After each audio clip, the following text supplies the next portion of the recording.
The live TV, सच सबसे आगे। नमस्कार, मैं हूं रंजीत झा और आप देख रहे हैं द लाइव टीवी। बड़ी खबर सामने आ रही है उत्तर प्रदेश से, जहां घोसी विधानसभा सीट पर हुए उपचुनाव में भारतीय जनता पार्टी बुरी हार की तरफ बढ़ती जा रही है।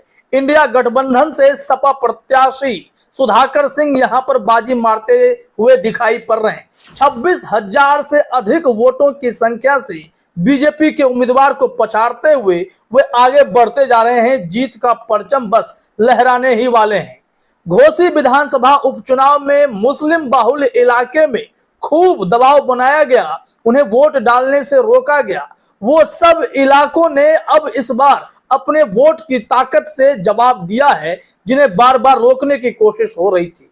मुसलमानों को रोकने की कोशिश हुई, बावजूद इसके सुधाकर सिंह सपा उम्मीदवार इस बार बीजेपी के उम्मीदवार को पटकनी देने में सफल होते हुए दिखाई पड़ रहे हैं। जरा देखिए, राफेल अखिलेश 2.0 ने 2 स्क्रीनशॉट शेयर किया है और इसमें साफ तौर पर दिख रहा है, भारत समाचार का है ये, घोसी में सुधाकर सिंह 26,041 वोट से आगे हैं।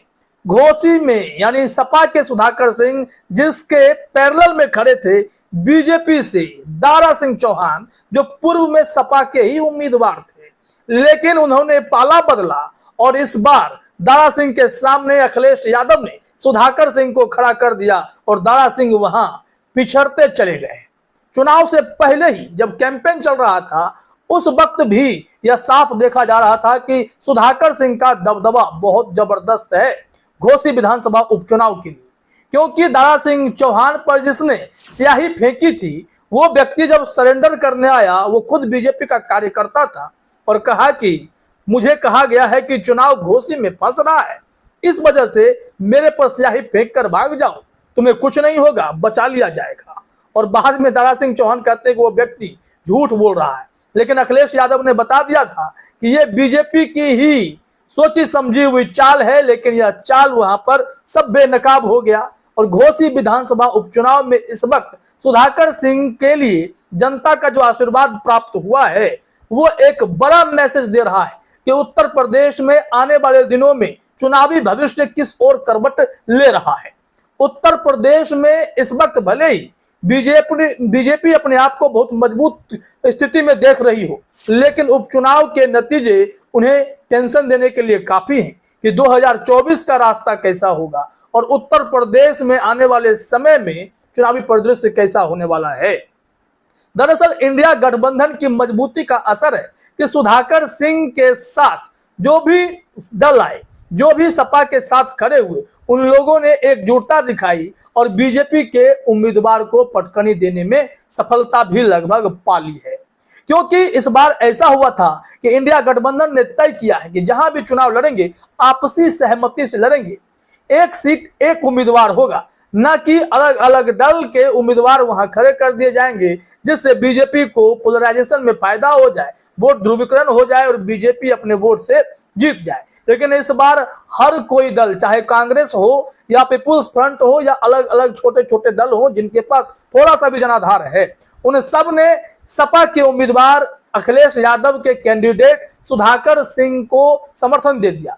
और इसका नतीजा यह हुआ है कि इस बार सुधाकर सिंह सपा के लिए तो बड़ा गुड न्यूज लेकर तो आए ही आए, लेकिन उत्तर प्रदेश में सियासत किस ओर करवट लेगी, वो भी इस नतीजे से अब स्पष्ट होते दिखाई पड़ रहे हैं। राफेल अखिलेश ने इन दोनों ग्राफिक्स को शेयर करते हुए लिखा भी था, भाजपा का सफाया यूपी से हो गया तो मोदी की बुरी हार होगी। यूपी घोसी से सपा के उम्मीदवार सुधाकर सिंह 26,041 वोट से आगे चल रहे हैं। सपा का अब तक 59.67% वोट शेयर है, ये राफेल अखिलेश बता रहे हैं। इसके साथ ही साथ अब यहां पर विवादित बयान देने वालों की लाइन लगने लगी है।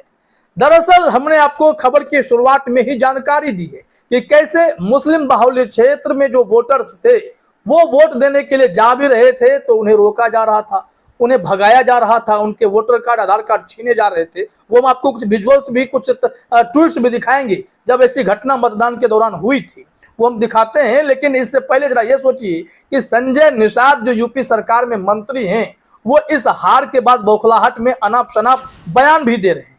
नरगिस बानो ने ट्वीट किया है, घोसी उपचुनाव को लेकर यूपी सरकार में मंत्री संजय निषाद का विवादित बयान। उन्होंने कहा, अगर एरिया पाकिस्तान वाला है तो बक्से जब खुलते हैं तो लगता है पाकिस्तान जीत रहा है, और जब एरिया हमारे लोगों का आ जाता है तो पता चला वो गायब हो जाते हैं। एक तो आरोप लगा रहे हैं, दूसरी तरफ इन्हें हमेशा की तरह जो बीजेपी के बड़े बड़े नेताओं की आदत है कि चुनाव हारते हैं तो चुनाव हारने की स्थिति में वो भारत पाकिस्तान करने लगते हैं, पाकिस्तान की एंट्री करा देते हैं, आतंकवाद की एंट्री करा देते हैं, बड़बोले बयान देते हैं।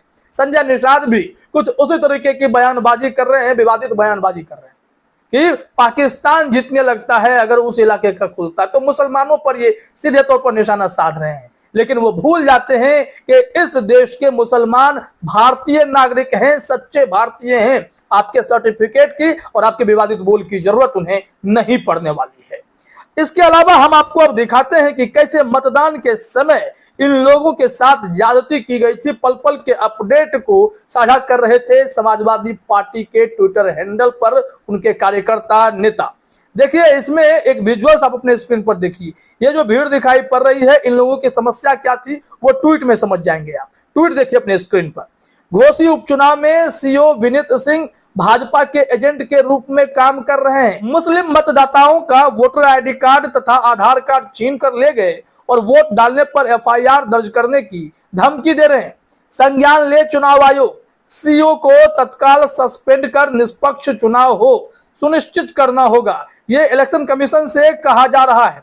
तो ये सिलसिला लगातार जारी है। देखिए, एक और ट्वीट हम दिखाते हैं कि कैसे वहां पर मतदान के दौरान मुसलमानों को वोट डालने से लगातार रोका गया था।